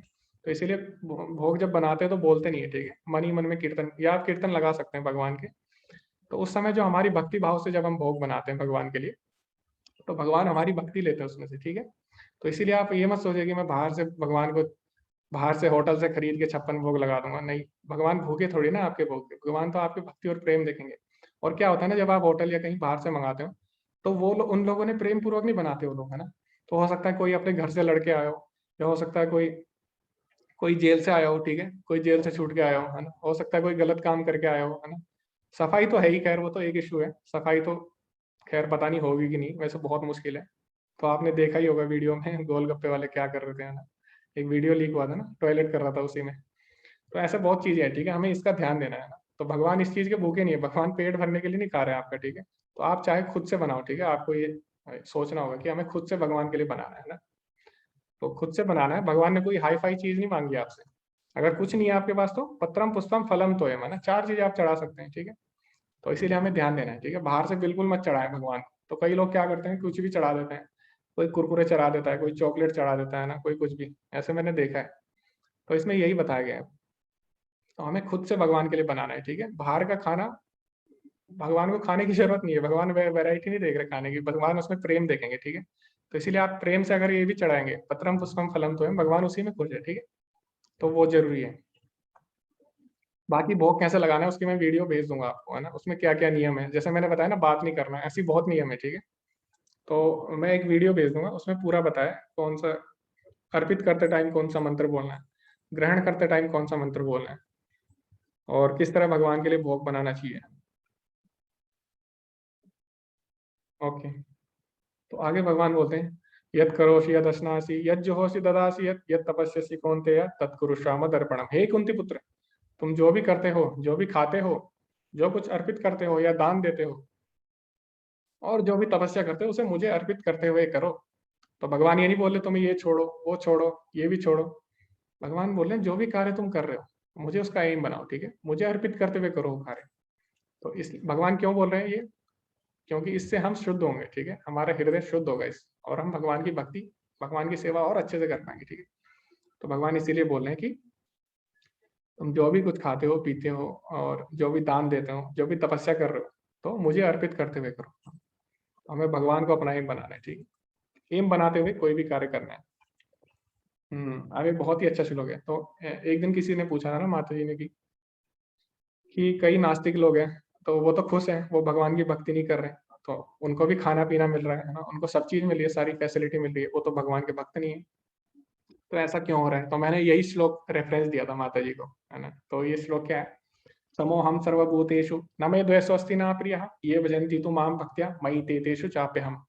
तो भगवान बोलते हैं मैं ना तो किसी से द्वेष करता हूँ, ना ही किसी के साथ पक्षपात करता हूँ, मैं सबके लिए समान हूँ, है ना। तो चाहे कोई नास्तिक भी हो, वो भी भगवान का अंश है ना, वो भी भगवान की संतान है। तो भगवान क्या करते हैं, तो अगर कोई बेटा है ना, तो माता पिता का कहना नहीं मानता, तो ऐसा नहीं है माता पिता उसको खाना नहीं देंगे, है ना, तो माता पिता उसको भी प्रेम करते हैं, है ना। तो यही भगवान बता रहे हैं कि ना मैं किसी से द्वेष करता हूँ, ना मैं किसी को पक्षपात करता हूँ, है ना, मैं सबके लिए समान हूँ। किंतु किंतु भगवान ने एक चीज और बोल दी आगे, किंतु जो जो भी भक्ति पूर्वक मेरी सेवा करता है वह मेरा मित्र है, मुझ में स्थित रहता है और मैं भी उसका मित्र हूँ। तो भगवान बोले वैसे तो मैं सबके लिए समान हूँ, लेकिन जो मेरी भक्ति पूर्वक सेवा करता है उसके लिए, उस पे क्या मैं विशेष कृपा करता हूँ, वो मेरा मित्र बन जाता है, ठीक है। तो जैसे माता पिता होते हैं ना, माता पिता के बिगड़े बच्चे होते हैं, तो वो तो खाना उनको भी दे रहे हैं ना, लेकिन जो माता पिता की आज्ञा का पालन करते हैं, तो उनसे विशेष लगाव रहता है उनका, है ना। तो यही भगवान बोले, जो मैं तो सबके लिए सेम हूँ, सबके लिए समान हूँ, सबको मैं खाना दे रहा हूँ, सबको सब चीज दे रहा हूँ, लेकिन जो मेरी भक्ति करता है उस पर मैं विशेष कृपा करता हूँ, ठीक है। तो इसको बोलते हैं इम्पार्शली पार्शल। तो यानी भेदभाव करते हुए भी भगवान भेदभाव नहीं करते, है ना। तो ऐसा है, ठीक है। तो भगवान भेदभाव क्यों नहीं कर रहे? क्योंकि आप भी भक्त बन जाओ ना, आप भी भगवान के मित्र बन जाओ, आपको किसने रोका है? तो इसीलिए भगवान भेदभाव कर भी रहे हैं और नहीं भी कर रहे हैं, ना। अचिंत्य है, ठीक है, इसी को अचिंत्य भेदाभेद बोलते हैं। अचिंत्य मतलब भगवान एक साथ दोनों काम भी कर सकते हैं ना। तो आपने सुना होगा बाहिर नरसिंह हृदय नरसिंह, बाहर भी नरसिंह अंदर भी नरसिंह, है ना। तो भगवान बाहर भी हो सकते हैं, अंदर भी हो सकते हैं। भगवान के अंदर विराट जगत है और भगवान जगत के अंदर भी आ सकते हैं ना, तो भगवान दोनों काम एक साथ कर सकते हैं, ठीक है। तो इसलिए भगवान पक्षपात कर भी रहे हैं और नहीं भी कर रहे हैं, ना। तो दोनों एक साथ कर रहे हैं, ठीक है। तो भगवान का प्रेम है। ओके, आगे हम बढ़ते हैं। हाँ, अब भगवान की कृपा, भगवान कितने कृपालु है, तो हमें इस श्लोक से सीखने को मिलेगा। तो कई लोग बोलते हैं कि मैंने तो इतने पाप किए, मैं क्या भक्ति कर सकता हूँ, है ना, मैं तो ये काम किया था पहले, मैंने वो काम किया था, ये गलत काम किए थे। तो भगवान क्या बोलते हैं इसके बारे में? अपि चेत सुदुराचारो भजते मामनन्य भाग साधुरेव समन्तव्य सम्यक व्यवसितो हि सः। यदि कोई जघन्य से जघन्य कर्म करता है, किंतु यदि वह मेरी भक्ति में रत रहता है, तो उसे साधु मानना चाहिए, क्योंकि वह अपने संकल्प में अडिग है। तो इसमें भगवान का कहने का मतलब क्या है? एक होता है दुराचारी, लेकिन भगवान यहाँ पे बोले अभी चेत सुदुराचारी, यानी कोई कितना भी बड़ा पापी हो, लेकिन अगर वो भगवान की भक्ति में आ गया, है ना, भगवान की भक्ति कर रहा है, और हो सकता है बीच में भी उससे पाप हो जाए, लेकिन फिर भी वो पापी नहीं बना, पाप हो गया लेकिन फिर भी उसे लगा नहीं मुझे सुधार करना है, मुझे भगवान की भक्ति में आगे बढ़ना है किसी तरह। तो भगवान बोल रहे हैं ऐसे लोगों को साधु मानना चाहिए, ठीक है, वो भगवान के भक्त है। क्यों? क्योंकि वो अब भी अड़िग है, भगवान को पाने की अब भी इच्छा है उनमें, है ना। तो भले ही कभी कभी किसी परिस्थिति में उनसे पाप हो जाए, है ना, क्योंकि माया बहुत प्रबल है ना। तो कभी भी कोई भी गिर सकता है, ठीक है, किसी से भी पाप हो सकता है ना। तो आपने देखा होगा बड़े बड़े साधु लोग फंस जाते हैं गलत कामों में, ठीक है। तो माया किसी को भी गिरा सकती है ना, कोई कितना भी बड़ा हो, लेकिन अगर वो भक्ति में अड़िग है, वो फिर भी उसके अंदर ये दृढ़ संकल्प है कि मुझे नहीं, मुझे भगवान को पाना है किसी भी तरह, तो भगवान बोलते हैं उन्हें मैं क्षमा कर देता हूँ। अभी चेत सुदुराचार हो, कितना भी बड़ा पापी हो, है ना। तो हमें ये बात समझनी है। लेकिन प्रभुपाद जी इसके तात्पर्य में लिखते हैं, प्रभुपाद जी लिखते हैं इसका मतलब ये नहीं है कि तुम गलत काम करते रहो और भगवान की भक्ति करते रहो, है ना, इसका ये तात्पर्य बिल्कुल नहीं है, ठीक है। तो इसीलिए हमें तात्पर्य पढ़ने भी जरूरी है प्रभुपाद जी के। मतलब हम सोचेंगे कि भगवान तो ऐसा बोल रहे कि गलत काम करो और भक्ति करो, ठीक है, क्षमा कर दूंगा, ऐसा नहीं है, ठीक है। भक्ति करते करते अगर कोई गलत काम हो जाए तो भगवान क्षमा कर रहे हैं, ऐसे नहीं कि आप गलत काम करते करते भक्ति कर रहे हो। तो इसके में उदाहरण आता है जो चैतन्य महाप्रभु ने, जो नित्यानंद प्रभु है ना, उनके बारे में हम आगे पढ़ेंगे। तो चैतन्य महाप्रभु जब आए, है ना, तो भगवान जब आए कृष्ण चैतन्य महाप्रभु के रूप में, तो उन्होंने बोला कि हरे कृष्ण महामंत्र को चारों तरफ फैलाओ। तो जो नित्यानंद प्रभु थे उनको उन्होंने बोला, तो उन्होंने बोला प्रति घरे घरे जाए गाय मांगे यही भीखा, बोलो कृष्ण भजो कृष्ण करो कृष्ण सीखा। तो उन्होंने बोला हर घर में जाओ, है ना, और हर किसी के पैर पकड़ के उनसे बोलो कि कृष्ण का नाम लो, कृष्ण की पूजा करो, कृष्ण का कीर्तन करो, है ना, और कृष्ण की शिक्षाओं के बारे में प्रचार प्रसार करो। तो इस तरह जो नित्यानंद प्रभु थे वो सबके घर में जाते थे, दरवाजा खटखटाते थे, और उनको आज्ञा मिली हुई थी चैतन्य महाप्रभु। तो बोलते थे, उनके पैर पकड़ के बोलते थे, कृपया आप भगवान का नाम ले लीजिए, कृपया आप कृष्ण का नाम ले लीजिए। तो इस तरह सबके घर में जाते थे, है ना, और कई लोग तो उनका लाभ भी मार देते थे, है ना। तो नित्यानंद प्रभु, लेकिन उनको चैतन्य महाप्रभु का आदेश है, तो इस तरह वो सबके पास जाते थे, सबके घर घर में जाते थे, कृष्ण का नाम लो, कृष्ण का नाम लो, कृष्ण का नाम लो, कलयुग में यही है, यही है, यही उपाय है। तो एक बार क्या हुआ, ऐसी दो असुर थे, तो उनका नाम था जगाई और मधाई। तो बहुत गलत गलत काम करते थे ना, गलत गलत काम, मतलब जितने भी गलत काम है सारे करते थे, ठीक है। तो वो उनके पास भी चले जाते हैं, तो उनसे क्या बोलते हैं, उनका पैर पकड़ते हैं कि आप कृपया आप भगवान का नाम ले लो, भगवान बहुत दयालु है, आप गलत काम कर रहे हो, आपको क्षमा कर देंगे, कृपया आप भगवान का नाम तो लीजिए एक बार। तो असुर होते हैं, ठीक है, और वैसे ही नशे में होते हो, तो क्या करते हैं, पत्थर उठाता है और नित्यानंद प्रभु के सर पे मार देता है ना, और नित्यानंद प्रभु के सिर से खून निकलने लगता है, ठीक है। तो जो चैतन्य महाप्रभु होते हैं वो अपने असली स्वरूप में आ जाते हैं और अपना सुदर्शन चक्र निकाल देते हैं, बोलते हैं अब तो मैं इन्हें छोड़ूंगा नहीं, है ना। तो इस तरह वो क्या करते हैं, उनको मारने ही वाले होते हैं, तभी नित्यानंद प्रभु बोलते हैं, प्रभु ये आप क्या कर रहे हैं, ये तो आप करुणा अवतार के रूप में आए इस युग में, है ना, रोक लीजिए अपने आप को। तो इस तरह क्या होता है, कितने दयालु होते हैं ना, तो भगवान क्षमा कर देते हैं उनको, ठीक है। क्यों? क्योंकि वो भगवान के भक्त बन जाते हैं, उनसे क्षमा मांग लेते हैं, ठीक है। तो जो जगाई मदाई असुर है वो भी क्या होते हैं, भगवान के भक्त बन जाते हैं, ठीक है। तो इस तरह हम देख सकते हैं भगवान कितने कृपालु हैं ना। तो लेकिन हमें इसका फायदा नहीं उठाना, ठीक है, हमें जानबूझ के पाप नहीं करना है। तो भगवान फिर आपसे भी चालू है, अगर आप चालू बनने की कोशिश करोगे तो आप देख सकते हैं फिर। ओके, आगे भगवान क्या बोलते हैं, क्षिप्रम भवति धर्मात्मा शाश्वत शांति निगच्छति कौन्तेय प्रतिजानी ही नमे भक्त्या प्रणश्यति। तो ये बहुत ही ज्यादा इंपॉर्टेंट श्लोक है, क्यों, आगे हम देखेंगे। तो भगवान क्या बोल रहे हैं, वहां तुरंत धर्मात्मा बन जाता है और स्थायी शांति को प्राप्त करता है। हे कुंती पुत्र, निडर होकर घोषणा कर दो कि मेरे भक्त का कभी विनाश नहीं होता। तो पहली बात, क्षिप्रम भवति धर्मात्मा, तो भगवान को सरेंडर करने में कितना टाइम लगता है, एक सेकंड भी नहीं लगता। क्षिप्रम यानी तुरंत, तो भगवान बोलते तुरंत वो मेरा भक्त बन जाता है जो मेरी शरण में आता है। और शाश्वत शांति निगच्छति, यानी शाश्वत शांति मतलब अल्टीमेट पीस, ठीक है। तो शाश्वत शांति को प्राप्त होता है, टेम्पररी शांति नहीं, शाश्वत शांति को प्राप्त होता है। कौन थे प्रति जानी ही नमे भक्ता प्रणश्यति। हे कुंती पुत्र, तुम आज घोषणा कर दो कि मेरे भक्त का कभी नाश नहीं होता।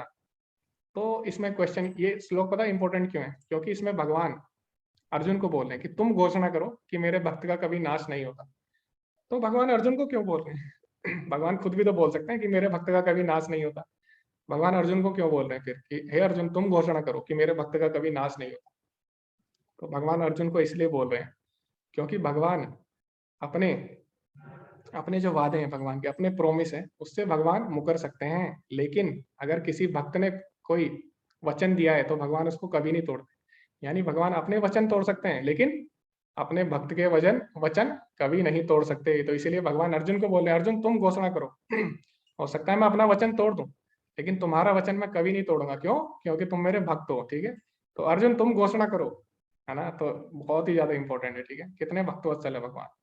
तो क्या हुआ, जब भीष्म होता है, जब महाभारत का युद्ध चल रहा था, तो भीष्म ने मन ही मन में प्रतिज्ञा की, क्या, कि मैं भी गंगा पुत्र नहीं अगर मैंने कृष्ण से अस्त्र ना उठा दी। तो भगवान ने क्या वचन दे रखा था कि मैं महाभारत के युद्ध में अस्त्र नहीं उठाऊंगा, अस्त्र शस्त्र नहीं उठाऊंगा, ठीक है। तो भीष्म ऐसा प्रतिज्ञा ले लेता है। तो इस तरह युद्ध चल रहा होता है तो क्या होता है, अर्जुन पर अटैक कर देते हैं भीम। तो अर्जुन रथ से गिर जाता है। तो भगवान क्या करते हैं, भगवान पास में रथ का एक पहिया पड़ा होता है, उसको उठा के भीम की तरफ भागते हैं उसको मारने के लिए। तो क्या होता है, अर्जुन डर जाता है, अर्जुन भगवान के पैर पकड़ता है। अर्जुन बोलता है भगवान ये आप क्या कर रहे हैं, आपने वचन दिया था कि आप शस्त्र नहीं उठाओगे। तो पता भगवान क्या बोलते हैं, भगवान बोलते हैं मैंने वचन दिया था लेकिन मैं अपने भक्तों के लिए सामने, क्योंकि जो भीष्म है उसने वचन दिया है कि वो भी गंगा पुत्र नहीं अगर उसने मेरे से अस्त्र ना उठवा दी। तो उसका वचन पूरा करने के लिए मैं अपना वचन तोड़ने के लिए तैयार हूँ। तो देख सकते हैं आप भगवान कितने कृपालु है ना, अपने भक्त के वचन के लिए उन्होंने अपना वचन तोड़ दिया, है ना। तो इसीलिए भगवान अर्जुन को बोले कि अर्जुन तुम घोषणा करो, क्योंकि हो सकता है मैं अपना वचन तोड़ दूं लेकिन तुम्हारा वचन मैं कभी नहीं तोड़ूंगा, है ना। तो आपने सुना होगा एक दोहा है, प्रबल प्रेम के पाले पढ़ के प्रभु को नियम बदलते देखा, अपना मान टले टल जाए, भक्त का मान ना टलते देखा। तो वही बात है इसमें, ठीक है। अपनी बात से भगवान मुकर जाते हैं, लेकिन भक्त की बात को हमेशा रखते हैं, ठीक है। ओके, तो आगे क्या बोलते हैं, मामी पार्थ व्यपाश्रिता यो यो अपि पाप यो न स्त्रियो वैश्य तथा शूद्र ते अपि यान्ति पराम गतिम। हे पार्थ, जो लोग मेरी शरण ग्रहण करते हैं, वह भले ही निम्न जन्मा हो या स्त्री हो, हाँ, या वैश्य यानी व्यापारी हो, या शूद्र श्रमिक श्रमिक क्यों ना हो, वह परम धाम को प्राप्त करते हैं। तो भगवान बोलते हैं, ना मैं जाति देखता किसी की, है ना मैं ये देखता कि वो पुरुष है स्त्री है, ना मैं ये देखता कि ऊंचे कुल में जन्मा है नीचे कुल में जन्मा है, ठीक है। भगवान बोलते हैं सारे मेरी तरफ आ सकते हैं और सारे परम धाम को प्राप्त कर सकते हैं, तो कोई भी रिस्ट्रिक्शन नहीं है, ठीक है। तो भगवान बोलते हैं भगवान की भक्ति में कोई भी आ सकता है, भगवान कुछ नहीं देखते, है ना, बस उसकी भक्ति देखते हैं, ठीक है। तो क्या हुआ, जब प्रभुपाद जी अमेरिका से आए, ठीक है, तो जब बाहर के लोग आए, जब प्रभुपाद जी अमेरिका से आए तो उनके शिष्य भी उनके साथ आए, तो बाहर से बहुत लोग आए उनके साथ, ठीक है, उनके शिष्य। तो कुछ लोग हैं यहाँ पे भारत में जिन्होंने देखा और उन्होंने पता क्या बोला कि आपने इनको क्यों, ये तो मलेच्छ लोग हैं। तो बाहर जो विदेशी लोग हैं उन्हें मलेच्छ बोलते हैं, ठीक है। तो है ही मलेच्छ, तो आजकल हर कोई है मलेच्छ, मतलब जो मल की इच्छा करता है, यानी जो गलत चीजों की इच्छा करता है, तो आजकल हर कोई मलेच्छ है। तो कुछ लोगों ने बोला कि तुमने इनको क्यों भक्त बना दिया, तो मलेच्छ लोग है, ये भक्ति के लायक नहीं, तो तुमने सही काम नहीं किया, इनको भक्ति क्यों दी, है ना। तो ये है, ठीक है, ये श्लोक है जिसमें भगवान बोले उनकी भक्ति कोई भी कर सकता है, ठीक है, भगवान कुछ नहीं देखता। तो प्रभुपाद जी ने भगवत गीता के सिद्धांतों को एकदम पालन किया अपने जीवन में, ठीक है। सबको भक्ति दी, चाहे कोई भी हो, है ना, स्त्री हो, कोई मलेच्छ हो, बाहर का हो, है ना, कहीं का भी हो, ठीक है, कोई भी हो। क्यों? क्योंकि भक्ति में कोई लिमिट नहीं है, भगवान ने यहाँ पे बोल दिया क्लियर, ठीक है। आगे हम बढ़ते हैं, तो भगवान क्या बोल रहे हैं लास्ट में, कंक्लूजन क्या है। तो मैंने बताया ना 9वां अध्याय बहुत ही गहरा था, है ना, आपने देखा होगा, लेकिन इसमें जो लास्ट श्लोक है ये इसका सार है, ठीक है, भगवत गीता का सार है, इसको भगवत गीता का सार भी बोलते हैं। तो 2 श्लोक है जो भगवत गीता का सार है, तो उसमें से एक ये है, ठीक है। तो दूसरा श्लोक कौन सा है वो मैं आगे बताऊंगा। तो इसमें भगवान क्या बोलते हैं, मत मना भव मत भक्तो मद्याजी माम नमस्कुरु मामे वैश्यसि युक्त वैवम आत्मानम मत परायण। तो भगवान बोले अपने मन को मेरे नित्य चिंतन में लगाओ, मत मना भव मत भक्तो, मेरे भक्त बनो, मद्याजी माम नमस्कुरु, मुझे नमस्कार करो और मेरी पूजा करो। इस प्रकार मुझसे पूर्णतः तल्लीन होने पर तुम निश्चित रूप से मुझको प्राप्त होंगे। तो भगवान को प्राप्त कैसे कर सकते हैं हम, अगर हम हमेशा भगवान का चिंतन कर रहे हैं, है ना, उनकी भक्ति कर रहे हैं, उनको नमस्कार कर रहे हैं, तो इस तरह हम भगवान को प्राप्त कर सकते हैं। अब इसमें भगवान ने कितनी चीजें बताई है ना, पहले बोला है मत मना, यानी मुझ में अपने मन को लगाओ। तो अगर नहीं लगता तो ठीक है, अगर मेरे में मन नहीं लगता तो भव मत भक्तो, है ना, भक्ति के जो नियम है उनको फॉलो करो, ठीक है। अगर तुमसे वो भी नहीं होता, मत जी मेरी पूजा करो, वो भी नहीं हो रहा तुमसे, ठीक है, माम नमस्कुरु, अरे कम से कम मुझे नमस्कार तो कर दो। तो भगवान बोले भगवान ने इसमें स्टेप बताया, ठीक है। तो इससे क्या होगा, जब हम भगवान को नमस्कार करेंगे तो एक दिन हम भगवान की पूजा भी करेंगे, भगवान की पूजा करेंगे तो एक दिन उनके भक्ति के नियम भी पालन करेंगे, एक दिन उनके भक्ति के नियम पालन करेंगे तो इस प्रकार उनका चिंतन भी कर सकेंगे हमेशा, ठीक है। और उससे क्या होगा, उससे हम भगवान को प्राप्त करेंगे, ठीक है। तो भगवान ने इसमें स्टेप बताया अलग अलग। तो ये अध्याय बहुत ही अच्छा था, है ना, 9वां अध्याय बिल्कुल बीच का था भगवत गीता का, बिल्कुल छुपा हुआ अध्याय था, इसीलिए इसको गुह्य ज्ञान बोला है, परम गुह्य ज्ञान। तो आगे हम पढ़ते हैं इसमें प्रभुपाद जी ने क्या बोला। इस श्लोक से स्पष्ट है कि इस भौतिक जगत से छुटकारा पाने का एकमात्र साधन कृष्ण भावनामृत है, लेकिन कृष्ण तत्व को ना जानने के कारण भाष्यकार कृष्ण को छिपाते हैं और उनको उनके मन या शरीर से पृथक बताते हैं। यद्यपि यह कृष्ण तत्व के प्रति निरी अज्ञानता है, किंतु कुछ लोग जनता को भ्रमित करके धन कमाते हैं। तो कुछ लोग क्या करते हैं, भगवत गीता में कहीं भी कृष्ण का नाम नहीं करते हैं, बस वो पैसे ऐंठने के लिए कुछ ऐसी थ्योरी डाल देते हैं, है ना, जिससे क्या होता है, जिससे हम लोग भटक जाते हैं, हम ये नहीं समझ पाते भगवत गीता का असली मतलब क्या है।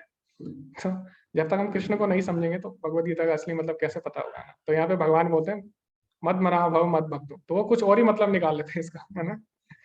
अतः मनुष्य को कृष्ण के आदि रूप में मन को स्थिर करना चाहिए, उसे अपने मन में यह दृढ़ विश्वास करके पूजा करने में प्रवृत्त होना चाहिए कि कृष्ण ही परम है। कृष्ण की पूजा के लिए भारत में हजारों मंदिर है जहाँ पर भक्ति का अभ्यास किया जाता है। जब ऐसा अभ्यास हो रहा है तो मनुष्य को चाहिए कि कृष्ण को नमस्कार करे, उसे अर्च विग्रह के नतमस्तक होकर मानसा वाचा कर्मणा हर प्रकार से प्रवृत्त होना चाहिए। इससे वहां कृष्ण भाव में पूर्णतया तल्लीन हो सकेगा, इससे वहां कृष्ण लोक को जा सकेगा। उसे चाहिए कि कपटी भाष्यकारों के बहकावे में ना आए, उसे श्रवण कीर्तन आदि नवदा भक्ति में प्रवृत्त होना चाहिए। शुद्ध भक्ति मानव समाज की चरम उपलब्धि है ना। तो ये बात हमें समझनी है, ठीक है। तो किसी पे अगर आपको दया करनी है, दिखानी है, तो उसे भगवान की भक्ति दो। वही क्यों? क्योंकि वही सबका चरम लक्ष्य है, ठीक है। प्रभुपाद जी इसीलिए बोल रहे हैं यहाँ पे, जो कपटी भाषाकार है उनसे हमें सावधान रहना चाहिए, ठीक है। हमें भक्तों से ही कृष्ण के बारे में जानना है, वरना इस अध्याय का कुछ और ही मतलब निकल जाता और इसका जो रस है वो पूरा खत्म हो जाएगा, और इसका जो एम है भगवत गीता का वो भी खत्म हो जाएगा, ठीक है। तो ये अध्याय समाप्त होता है। तो किसी का कोई क्वेश्चन है तो आप पूछ सकते हैं।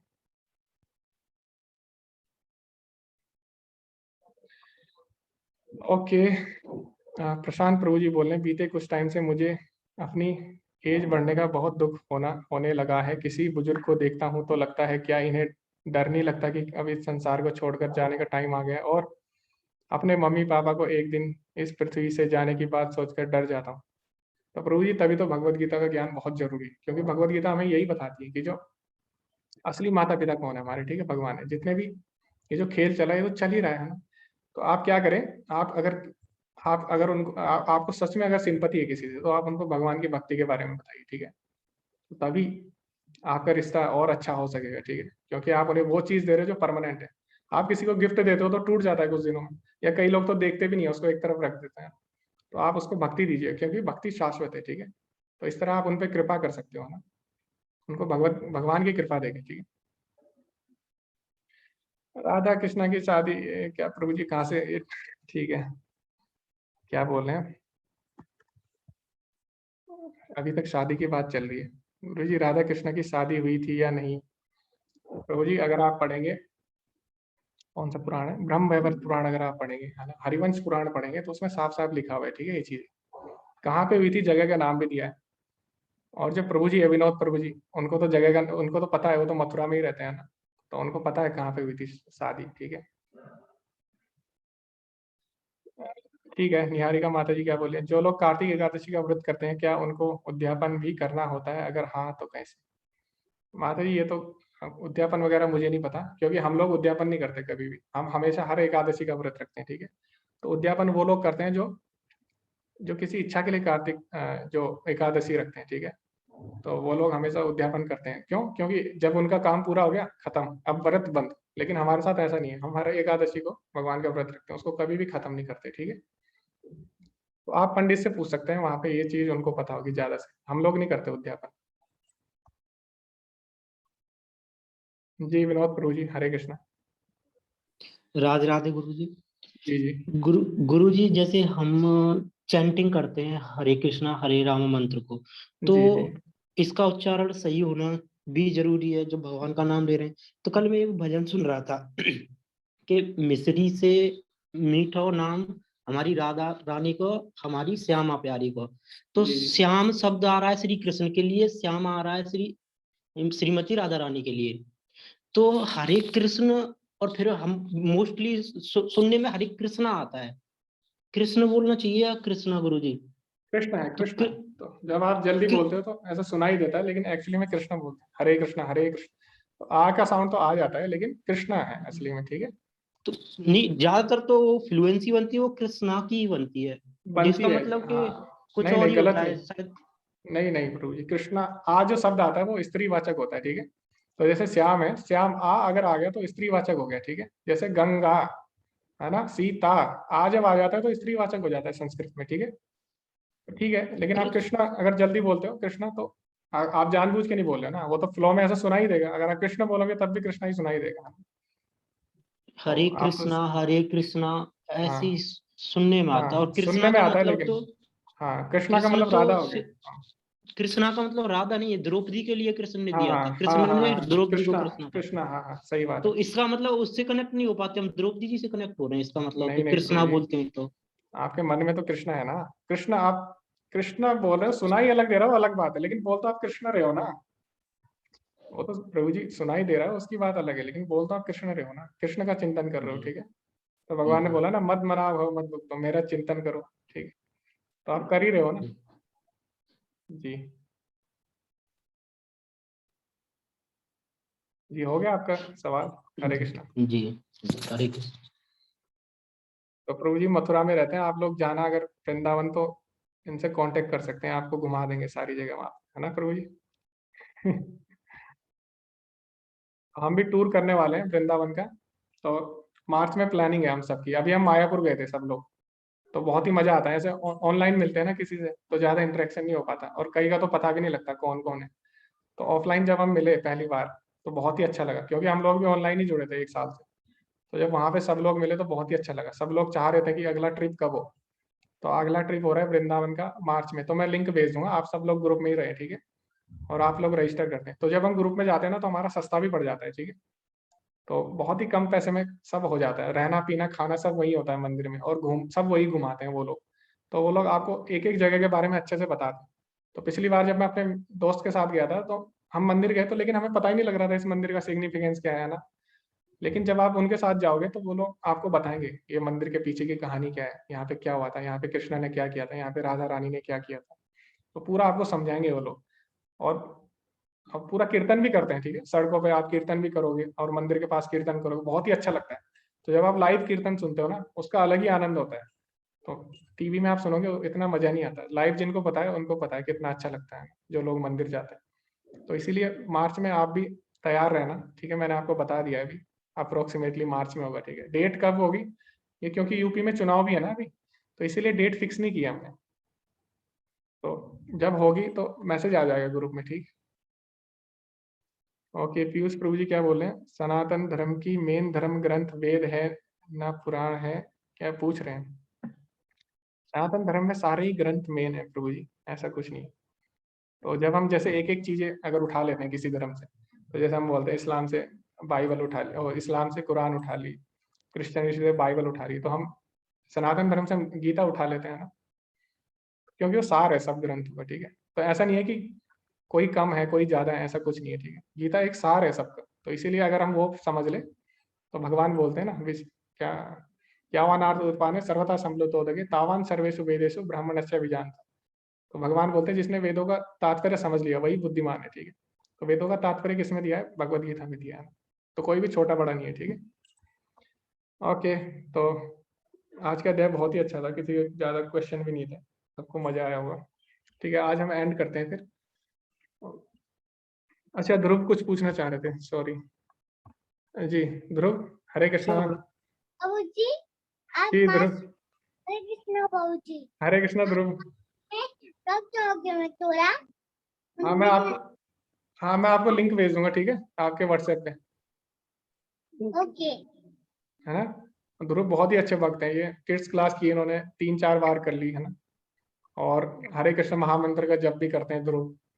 और अभी से जो लोग बोलते हैं ना अरे भक्ति बुढ़ापे का काम है, तो उन्हें ध्रुव से सीखना चाहिए, ठीक है? ध्रुव अभी से भक्ति कर रहे हैं। तो जब मैं किड्स की क्लास लेता था यूथ से पहले, तो उसमें ध्रुव जुड़े हुए थे और डेली भजन भी करते थे, ऐसा नहीं है, ठीक है? खाली सुनते थे, और हमेशा अपना वीडियो ऑन रहता है उनका, और भजन भी करते हैं। तो आज तो उन्होंने टीका नहीं लगाया, लेकिन हमेशा टीका लगा के एकदम तैयार रहते थे, माला वाला लेके सब। तो बहुत ही अच्छे हैं। आज ठीक हो गए गुरुजी। हाँ, आज ध्रुव लेट हो गए।